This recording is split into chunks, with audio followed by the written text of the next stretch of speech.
संयुताम् रम्भोरुपादपद्मां तां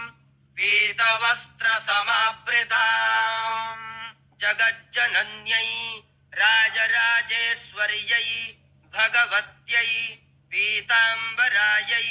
श्रीबगलामुख्यै नमः। ध्यायेत् ध्यानं समर्पयामि। पाद्यम् ॐ मुद्यतामिव सूर्यः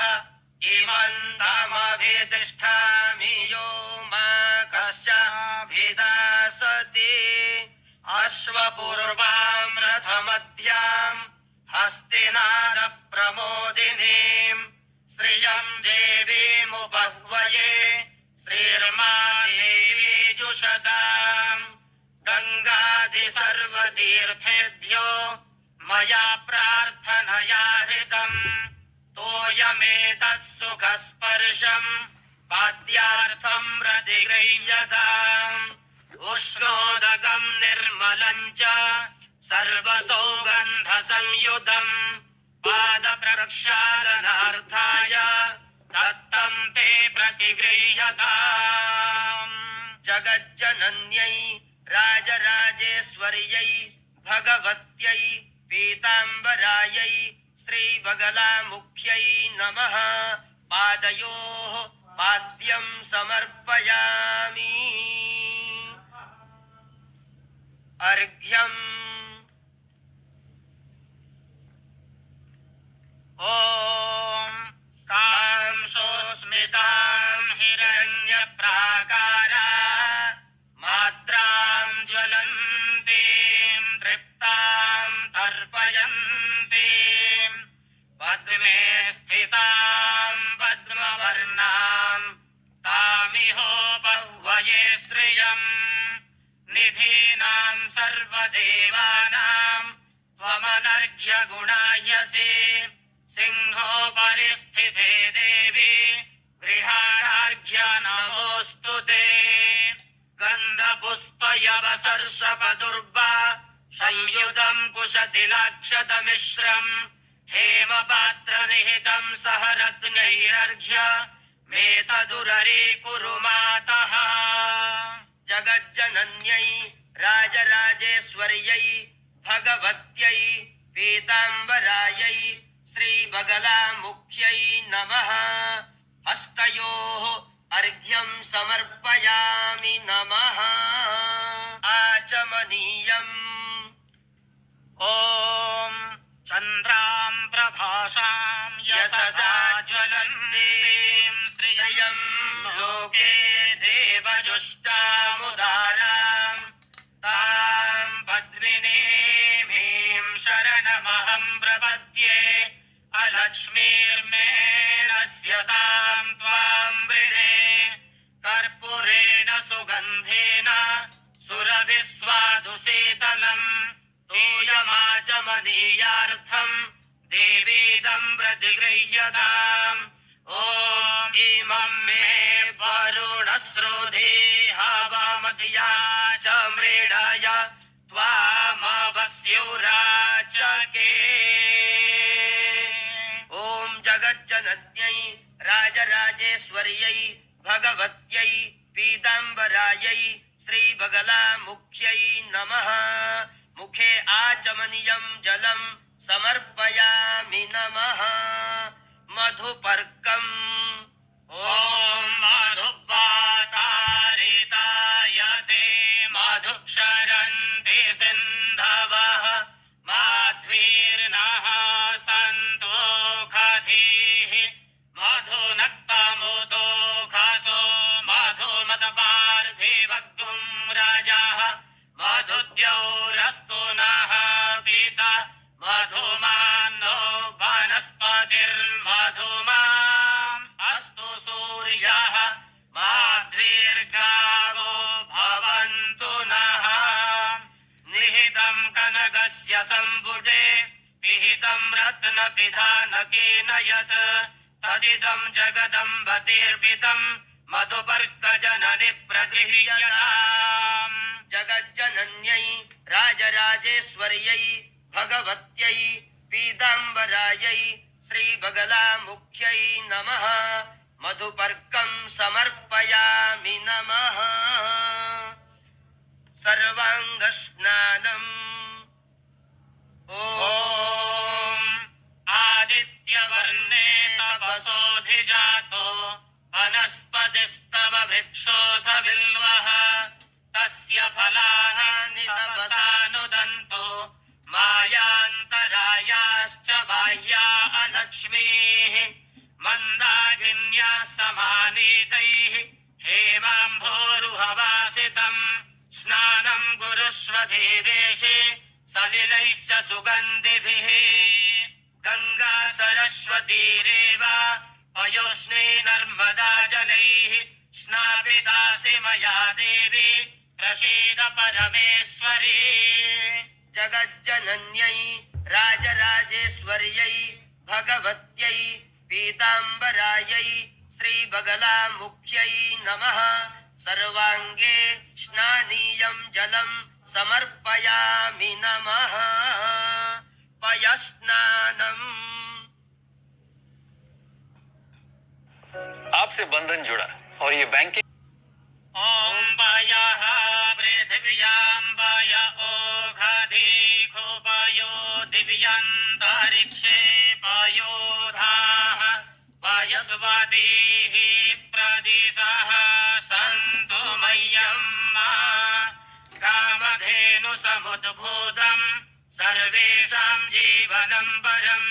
तेजः पुष्टिकरं दिव्यम् स्नानार्थं प्रतिगृह्यताम् स्वर्धेनुजातं बलवीर्यवर्धनम् दिव्यामृताद्यन्तरसप्रदं सितम् पीताम्बरे दोग्धसमुद्रसम्भवे गृहाण दुग्धम् मनसा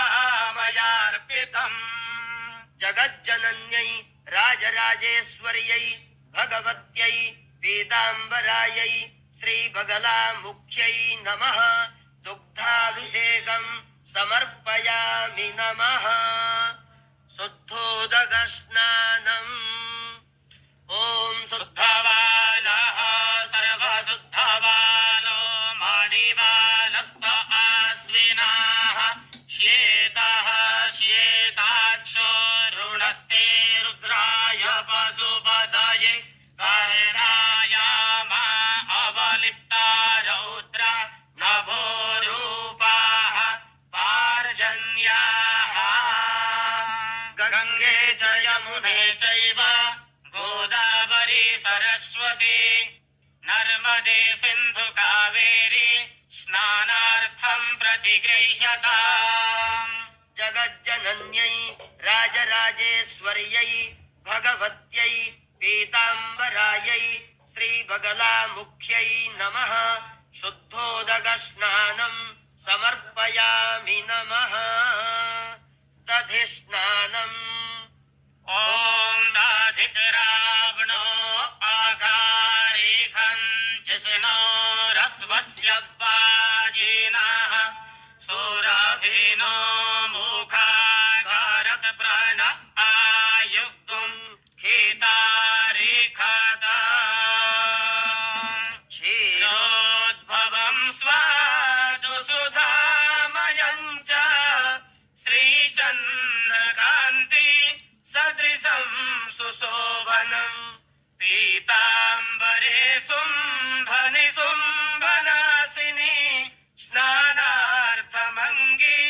कुरुतेऽर्पितं दधि जगज्जनन्यै राजराजेश्वर्यै भगवत्यै पीताम्बरायै श्रीबगलामुख्यै नमः दध्याभिषेकं समर्पयामि नमः शुद्धोदकस्नानम् ॐ ताराणिर्विश्वाधारे साधो ज्योतिष्कृदासे सूर्य विश्वामाभासिरोचनं गङ्गे च यमुने चैव गोदावरी सरस्वती नर्मदे सिन्धु कावेरी स्नानार्थं प्रतिगृह्यताम् जगज्जनन्यै राजराजेश्वर्यै भगवत्यै पीताम्बरायै श्रीबगलामुख्यै नमः शुद्धोदकस्नानं समर्पयामि नमः घृतस्नानम् ॐ घृतं मिमिक्षे घृतमस्यायो निर्घृते श्रितो घृतं वस्याधाम अनुह्वदामावहमादयस्वस्वाहा घृतं ऋषभभक्षि हव्यं नवनीतसमुत्पन्नं सर्वसन्तोषकारकं घृतं तुभ्यं प्रदास्यामि स्नानार्थं प्रतिगृह्यताम् श्रीक्षीरजोद्भूतमिदं मनोज्ञं प्रदीप्तवह्नि द्युतिपावितं च पीताम्बरे दैत्यविनाशदक्षे हेयङ्गवीनं परिगृह्यतां च जगज्जनन्यै राजराजेश्वर्यै भगवत्यै पीताम्बरायै श्रीबगलामुख्यै नमः घृताभिषेकं समर्पयामि नमः शुद्धोदकस्नानम् ॐ सन्नो देवीरभिष्टाय आपो भवन्तु पीताये संयोरभिस्रवन्तु नः तोयेनाचमनं विधेहि शुचिना गाङ्गेन मत्या कल्पितं साष्टाङ्गं प्रणिपातमम्ब कमले Here's a look at my week on Facebook. कमले दृष्ट्या कृतार्थी कुरु जगज्जनन्यै राजराजेश्वर्यै भगवत्यै पीताम्बरायै श्रीबगलामुख्यै नमः शुद्धोदकस्नानं समर्पयामि नमः मधुस्नानम् ॐ मधुपातारिताय ते मधुक्षरन्ति सिन्धवः माध्वीर्नः सन्त्वोषधीः मधुरक्तमुतो घसो मधुमतपार्थिवग्गुं राजः मधुद्यौरस्तु नः पिता मधुमन्नो वनस्पतिर्मधुमाम् अस्तु सूर्यः माध्वीर्गावो भवन्तु नः पुष्परेणु समुद्भूतम् सुस्वादु मधुरं मधु तेजः पुष्टिकरं दिव्यं स्नानार्थं प्रतिगृह्यताम् माधुर्यमिश्रं मधुमाक्षिकागणैर्वृक्षालिरम्ये मधुकानने चित्तम् पीताम्बरे शङ्करप्राणवल्लभे स्नानार्थमङ्गी कुरुतेऽर्पितं मधु जगज्जनन्यै राजराजेश्वर्यै भगवत्यै पीताम्बरायै श्रीबगलामुख्यै नमः मध्वाभिषेकं समर्पयामि नमः शुद्धोदकस्नानम् ॐ पवित्रे स्थो वैष्णव्यो सावितुर्वाः प्राशाव उत्पूनां यच्छिदिरेण पवित्रेण सूर्यस्य रश्मिभिः तस्या ते पवित्रा पाते पवित्रपूतस्य यत्कामः पुने गच्छकेयं मा गङ्गे च यमुने चैव गोदावरी सरस्वती नर्मदे सिन्धु कावेरी स्नानार्थं प्रतिगृह्यताम् जगज्जनन्यै राजराजेश्वर्यै भगवत्यै पीताम्बरायै श्रीबगलामुख्यै नमः शुद्धोदकस्नानं समर्पयामि नमः शर्करा मिश्रित जलाभिषेकम् ॐ अपागुं रसमुद्वाय सद्गुं सूर्ये सन्दग्गुं समाहितम् अपागुं रसस्य यो रसस्तम्भो गृह्णाम्युत्तममुपयामगृहीतो सेन्द्रायत वाजुष्टं गृह्णाम्येकादे यो निरिन्द्रायत वाजुष्टदमम् इक्षुसारसमुद्भूतम् सर्करा पुष्टिदा शुभा मलापहारिका दिव्या स्नानार्थं प्रतिगृह्यताम् पूर्वेक्षुकाम्भोधिसमुद्भवामि माम् माणिक्यमुक्ता फलदाममञ्जुलाम् पीताम्बरे चण्डविनाशकारिणी स्नानार्थमङ्गी कुरु सर्करां शुभाम् जगज्जनन्यै राजराजेश्वर्यै भगवत्यै पीताम्बरायै श्रीबगलामुख्यै नमः शर्कराभिषेकं समर्पयामि नमः शुद्धोदकस्नानम् ॐ सन्नो देवीरभिष्ठाय आपो भवन्तु पीताये संयोराभिस्रवन्तु नः गङ्गे च यमुने चैव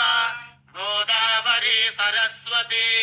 नर्मदे सिन्धु कावेरी स्नानार्थं प्रतिगृह्यताम् जगज्जनन्यै राजराजेश्वर्यै भगवत्यै पीताम्बरायै श्रीबगलामुख्यै नमः शुद्धोदकस्नानं समर्पयामि नमः उद्वर्तनस्नानम् ॐ अग्गुं सुनाते अग्गुं सुः पृच्छ्यतां परुखा परुः गन्धस्ते सोममवतु मदाय रसो अच्युतः माता कुङ्कुमपङ्कनिर्मितमिदम् देहे तवोद्वर्तनम् भक्त्याहं कलयामि हेमरजसा सम्मिश्रितं केशरैः केशानामलकैर्विशोध्य विशदान् कस्तूरिकोदञ्चितैः स्नानं तेन नवरत्नकुम्भसहितैः सम्भासितोष्णोदकैः जगज्जनन्यै राजराजेश्वर्यै भगवत्यै पीताम्बरायै श्रीबगलामुख्यै नमः उद्वर्तनं समर्पयामि नमः शुद्धोदकस्नानम् ॐ आपोहिष्ठामयो भुवस्तान ऊर्जे दधातनः महेरणाय चक्षसे गङ्गे च यमुने चैव गोदावरी सरस्वती नर्मदे सिन्धु कावेरी स्नानार्थं प्रतिगृह्यताम् द्रव्यसहितेन पञ्चामृतस्नानम् श्रीपीताम्बरा बगलामुखे खड्गमाला मन्त्रः ध्यानम् मध्ये सुधाब्धिमणिमण्डितरत्नवेद्याम् सिंहासनोपरि गतां परिवेतवस्त्रां भ्राम्यार्गदां करनिपीडितवैरिजिह्वां पीताम्बरां कनकमाल्यवतीं नमामि। ॐ ह्रीं सर्वनिन्दकानां सर्वदुष्टानां वाचं स्तम्भय स्तम्भय बुद्धिं विनाशय विनाशय अपरबुद्धिं कुरु कुरु अपस्मारं कुरु कुरु आत्मविरोधीनां शिरोललाटमुखनेत्रकर्णनासिका दन्तोष्ठजिह्वा तालुकण्ठ बाहूदरकुक्षे नाभि पार्श्वद्वय गुह्य उदाण्ड त्रिकजानुपाद सर्वाङ्गेषु पादादिकेशपर्यन्तम् केशादिपादपर्यन्तम् स्तम्भय स्तम्भय मारय मारय परमन्त्रपरयन्त्र परतन्त्राणि छेदय छेदय आत्ममन्त्रयन्त्रतन्त्राणि रक्ष रक्ष सर्वग्रहान् निवारय निवारय सर्वम् अवधिं विनाशय विनाशय दुःखं हन हन दारिद्र्यं निवारय निवारय सर्वमन्त्रस्वरूपिणी सर्वशल्ययोगस्वरूपिणी दुष्टग्रह चण्डग्रह भूतग्रहाकाशग्रह चौरग्रह पाषाणग्रह चाण्डालग्रह यक्षगन्धर्वकिन्नरग्रह ब्रह्मराक्षसग्रह भूतप्रेतपिशाचादीनां शाकिनी डाकिनी ग्रहाणां पूर्वदिशं बन्धय बन्धय वाराहि युगलामुखे मां रक्ष रक्ष दक्षिणदिशं बन्धय बन्धय किरातवाराहि मां रक्ष रक्ष